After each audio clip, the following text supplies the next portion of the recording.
Hi, I'm Les Kiger, the creator of Practice Yoga Simply. Thank you so much for joining me. In this presentation, I'm going to share with you a general overview of yoga, a introduction to the Practice Yoga Simply approach to yoga, and why this practice works and what makes it so powerful and so life-changing for so many people. So, what is yoga?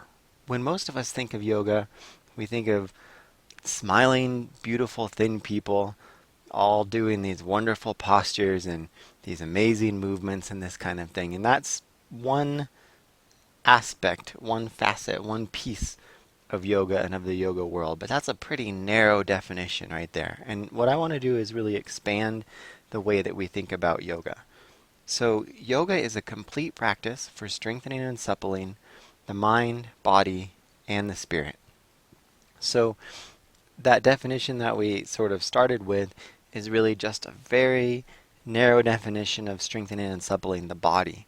But it goes so far beyond that and has so many more facets for us sort of normal everyday people to benefit from. So it really is about strengthening and suppling. So it's about creating in the body more strength in the muscles, more strength in the connective tissues, more power, all of those kinds of things. And it's also about suppling. It's about stretching and loosening and releasing and those kinds of things. But that's not just in the body, that's also in the mind. It's in our habits of thinking, our modes of thought, our ways of going about life in the world, and in our spirit, in the ways that we interact um, and connect with ourselves and connect with others and connect with the world around us, connect with the universe in general. And the really powerful thing about yoga, which can literally be translated as union, is that it wraps all of this stuff together. It puts it all in one spot, and it gives you, when you go and get on your mat or in your practice space, however that works for you, you get like a little laboratory where you can do experiments and you can do training and you can um, learn how this all-inclusive practice works, and then you can take that everything that you learn while you're practicing quote unquote yoga and take it out into the world and into the rest of your life. And that's what makes this so powerful. So now that we have that working definition of yoga, let's look at this specific method of doing yoga, the Practice Yoga Simply method. So we practice 10 minutes per day or 10 minutes per session. That only needs to be 3 or more days per week. And in reality, if you can't even do 3 days per week, this practice can still benefit you.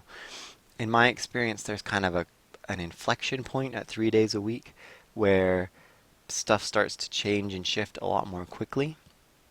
And there's a benefit there to being able to practice at least 3 days a week. But even if you can only do 1 or 2 or once every other week, this practice can still benefit you.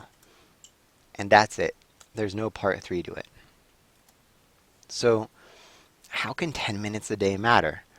We're so used to thinking that we need these big gestures and big movements, and that if we're going to do something that's going to create a big or a lasting change, that it has to be sort of grandiose. You know, if we're going to get some benefit out of yoga, surely we'd have to do it at least an hour a session, at least 4 days a week, right? Or 5 days a week, or 90-minute practices might be better.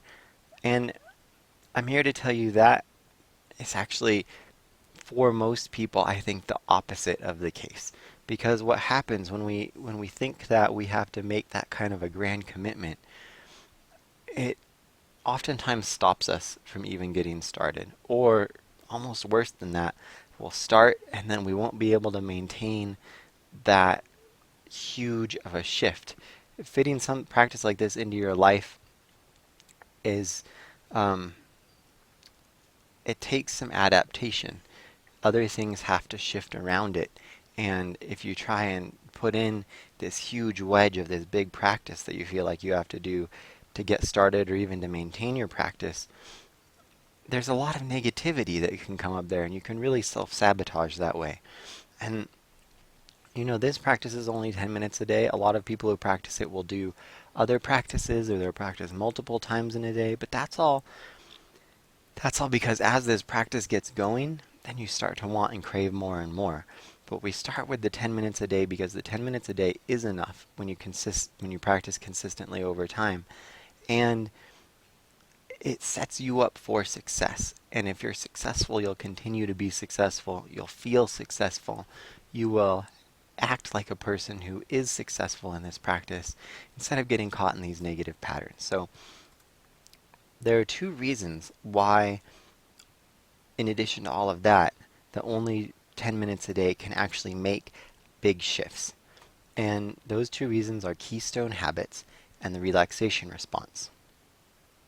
Briefly, a keystone habit is a particular type of habit which, when you get it going in your life, starts to shape the rest of your life and the rest of your habits around it, sort of out of proportion to the amount of time and energy that it takes. It's like a big fulcrum. And the relaxation response is the opposite of the fight or flight stress response that we've all heard so much about and has so much to do with our rushed, stressed society these days. So, the power of a keystone habit. Like I just said, a keystone habit is a particular type of habit that when you insert it into your life, when you get it going, it starts to shape the rest of your life around it. A keystone habit, every time you practice it, is like dropping a stone into a stream. And at first you drop a stone in and you don't notice any change. And you drop a stone in and you don't notice any. There's a little splash. The stream is still the stream. And then there's a little splash and the stream is still the stream. And a little splash and the stream is still the stream. Pretty soon though, you've dropped in enough stones that you shape the entire course of the stream around these stones that you've put into it. You change the whole quality of the movement of the stream. And the stream is your life, and this practice is that habit that drops those stones in. A keystone habit is any kind of exercise practice can be a keystone habit. Running, lifting weights, all that kind of stuff. Those are all proven by studies to be these kind of powerful habits. And people who have those kind of practices or start those kind of practices tend to make other really healthful, life-changing habits. Maybe quitting smoking, maybe changing their diet, maybe changing the healthiness of their social interactions and their relationships. And that's the power of a keystone habit, is it creates these other shifts. So how do we create a keystone habit? The reason that we're so concerned with habit is that if you have to do something through pure willpower alone, it's hard. And we want this to be as easy as possible, and we don't want you to have to think about it. And so that's why we want to turn it into a habit. We want to turn it into something that's an automatic part of your life and that just works for you instead of you having to work for it. So there's, I think, a study out of Duke University that's been popularized that says something like between 40 and 60% of the things that we do every day are habitual. They come out of our subconscious mind, and we don't think consciously about doing them. They happen because we've done them so many times and we're habituated. So what we want to do is hook our new habit onto one of those existing habits. And that existing habit is called an anchor. So we're going to choose an existing habit, preferably the stronger and more consistent, the better. So let's say you have a morning coffee every morning, and you get out of bed, you go to the kitchen, you turn on the coffee maker, you wait for it to brew. That time between turning on the coffee maker and your coffee being ready is the perfect place to insert this 10-minute practice, because you know that you're going to do that habit every single day. And so that's a really strong place to anchor. Just like if you think of a sailing ship and you're going to anchor in a cove, you want to make sure that your anchor is set down at the bottom and into a reef or large rock, something like that that's really going to hold it strong and tight. And that's the same thing that we want to look for in our habitual anchor. Another one that might work for you is maybe you come home at the end of your workday, you take off your work clothes, and then you shower to rinse off your workday. So in that time between taking off your clothes and showering, you just throw on your yoga clothes if you need to, go to your practice spot, roll out your mat or whatever. Preferably you already actually have it rolled out when you leave for work in the morning. Do your 10-minute practice and then go and take your shower. So you're going to hook your new practice onto this existing habit, and you're going to use that as the trigger so that every time you do that existing habit, then you're going to do your 10-minute practice afterwards. And that's going to make it so strong and set in your life. The second thing that you're going to do to make sure that this really solidifies into a habit instead of being something that you have to use willpower on every single day is reward yourself for doing it. And I know it may sound a little silly, and it may not be, we tend to think that if something is worth doing, it should have just this intrinsic worth to it, and it should just be easy to do because it's worth doing. But when we look at those statistics about how much of what we do is habitual and subconscious, this reward isn't about giving yourself a cookie for something that you should just enjoy doing. It's about helping that subconscious part of the mind that manages these habits to get reprogrammed. And so, what I found is that people don't actually tend to care about the reward for that long. This practice gets built into their day, and then the practice itself is the reward. But at the start, to really get it going so that it's as easy as possible, so it's as ridiculously easy as it can be to get this practice going, it can be really powerful to do this reward. So in these two examples that we talked about already, the morning coffee and the evening shower, there's actually a reward potentially built into that situation already. You probably love your morning coffee if you're a person who does that, or your morning tea, or maybe it's a morning orange juice. But we tend to love our morning routines because they get us up and going in our day. And so any one of those things can be your reward for right after your practice. You get up, you turn on the coffee machine, you do your 10 minutes on the mat, you come back, and then you get to have that latte or that coffee or whatever variety is you like, or you have that tall glass of orange juice that you so enjoy every morning, or whatever that little reward is that's just really going to cement it in your mind, and it's going to make that subconscious part of your mind go, yeah, that was awesome, let's do that again tomorrow. That evening shower, that may serve the same purpose for you. Maybe you just love the feeling of that hot water after a long day. If you don't have one of those situations where there's an automatic kind of reward already built into your schedule like that, it's perfectly great to add some kind of extra reward. Maybe a guilt-free piece of chocolate. Maybe we had one of our original members who had all these photos that he'd taken sitting around on his computer, and he never felt like he could give himself the time to sit down and do the photo editing that he wanted to do to make him really look good. Well, his reward for doing his yoga practice was to get, 10 guilt-free minutes on the computer to where he didn't have to think that he should be doing anything other than working on those photos, and that worked awesome as a reward for him. The big thing is make the reward meaningful. Make sure that it matters to you and that you care about it, because that's what's going to cement it in your mind. Go for instant gratification, like I said, so that you get it immediately after the practice, because this reward isn't about something, it's not about bribing yourself to do the practice, it's about wiring up. It's about using the brain chemistry to get this cemented into your day.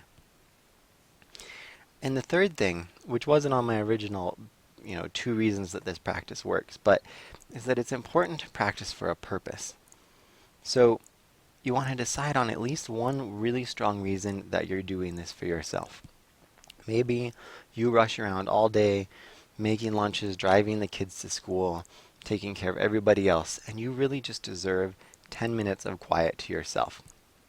Maybe you have some sort of injury or condition that tends to stiffen up your body, and you really just, for your well-being and your recovery, you need to have some kind of practice of movement and breathing for healing. Whatever it is for you, decide on that reason. Maybe you have always wanted to try yoga but never have. Or maybe you used to have a practice and it was really meaningful for you, but you lost it at some point. But figure out that purpose for yourself. Decide on that really clearly, because that's going to it's going to get you motivated, and it's also going to keep you going over the long term, and it's going to help you over any spots where the habit isn't working as strongly as it should. There are going to be places where your life is going to get rocked and things are going to happen, and in that case, it's really nice to not only have a really strong habit, but have a really strong purpose to bring you back. And the other important factor here is to pick someone else to practice for. So it's really important to have the reason for ourselves, but part of this practice is that it's going to improve the way that we can act in the world. And so when we pick somebody else to practice for, maybe it's our kids, maybe it's our spouse, maybe it's our pets, maybe it's the people that we work with, or somebody that we take care of, that we are caretakers for. But pick somebody, some purpose outside of yourself, some way that this is going to benefit the other people in your life. Maybe you really need this 10 minutes for yourself to slow down during hectic days. And then in addition to that being great for you, that's going to allow you to be more present with your kids or with your spouse or whatever that is. So I don't know exactly what that is for you, who that person is, what that reason is that you're practicing for them, but that's a really important thing to hook this onto also. So our second key factor was the relaxation response, which I told you is sort of the opposite complementary reaction in the body to that stress, fight, or flight response. Now, that fight or flight response, that stress response, has gotten a lot of bad play in the last few years. And I think the first thing to understand here is that the stress response is not it's a really great thing actually, because there are situations where we need that reaction, and we evolved to have that reaction for a reason. And so we don't want to demonize that response, but we do want to have it only act in our lives when it's appropriate, and we also want to have a practice, because that stress response for so many of us gets activated so often, day after day after day. We want to have as part of our lifestyle a habitual practice like this 10-minute yoga practice, which activates the relaxation response in our body and habituates our body to slowing down and being relaxed and releasing relaxation chemicals and all that kind of stuff. So that's the second reason why this 10-minute practice is so powerful, because consistently over time you're practicing this relaxation response in your body. You're slowing down in your breathing, you're loosening up in your muscles, you're slowing your heart rate down. And when this relaxation response is activated, they're finding as they study the body under these different states now, that when the relaxation response is activated, that's when your body can do healing. That's when your mind can do healing. That's when tissues can be regenerated. That's when the immune system is at its strongest. All of these kind of things that are so important, not only to our short-term well-being and state of mind, but to our long-term health and wellness. And that's the other really powerful piece of this practice. So in terms of getting started with this practice, like I said, 10 minutes a day, 3 days a week. That's kind of the minimum that we shoot for. Less is fine if you have to, but we go for the 10 minutes a day, 3 days a week. So you want to you want to make and commit to a plan. Maybe your days are Monday, Wednesday, Friday. Maybe you're doing 5 days a week, every day that you work. Maybe you're doing Monday, Thursday, and Saturday, because those are your work days and you know that you can hook this practice into your work schedule and have it work well. Maybe you really want to go for it and commit to all 7 days. Whatever it is, pick a plan and commit to it. But don't be afraid to adjust that plan, both in the long-term and short-term sense. So if you have a week that just gets totally out of control and you need to drop some practices out, let that be fine. That's no problem. You can come back and do practices in the evening instead of the morning. You can just let go of a practice for a day or 2 days or 3 days and know that you'll get back to it. But you want to plan your yoga, but you also want to yoga your plan. And what I mean by that is that you want to be flexible in your execution of the plan that you make. As I said, this also applies over the long term. So maybe you start out at 3 days a week, and then you love it so much that you end up going to 7 days a week, and you do like 3 or 4 weeks of 7 days a week. And then life happens, and you just can't do that 7 days a week anymore. don't be hard on yourself about that. Don't think it's wrong. Don't think that it's any less to do fewer days. It's just a shift, and it's all part of the practice. And in those cases where it all goes wrong and doesn't work out, just smile. Just make it your practice to be like, funny that that happened. Too bad. I wish it had been different, but it wasn't. So I'm going to smile, I'm going to get on with my day, and I'm going to practice when I can. That's all. No big deal. So finally, before I let you go, I want to just recommend two books which apply directly to the topics in this presentation. So the first one is The Power of Habit by Charles Duhigg. And this goes into a lot of detail about habits, both personal habits, organizational habits, societal habits. It talks a lot about the Keystone habits, which we just talked so much about. It talks a lot about changing habits in our lives and the power that habits have in our lives. It's a really fascinating read, and I highly recommend it. The other book is Mind Over Medicine by Dr. Lisa Rankin, and she is a conventionally trained physician who has gone on a journey of research and exploration, really legitimate research, to explore why people become ill and how they get better, and how that relates to the state of mind and how the state of mind relates to the body. And she got specifically really interested in the questions of why some people have spontaneous remissions from even chronic or terminal illnesses, and why some people who are doing everything possible right, quote unquote right, who have amazing diets and see acupuncturists all the time and get chiropractic work all the time and exercise a lot and all those kind of things, why those people who, according to our conventional views, are doing everything right for their health can still be very unhealthy, both mentally and emotionally, but also physically. And she talks a lot about the relaxation response and the role that that plays in our overall health. And I highly recommend that book for that reason. So thank you so much for joining me, not only for this presentation, but for this practice, which I'm so excited to help you get started with. Wherever you found this video, email, or webpage, or whatever, you'll find some more information about how to actually get started with the practice videos to watch, all of that kind of thing. Thank you so much for joining me.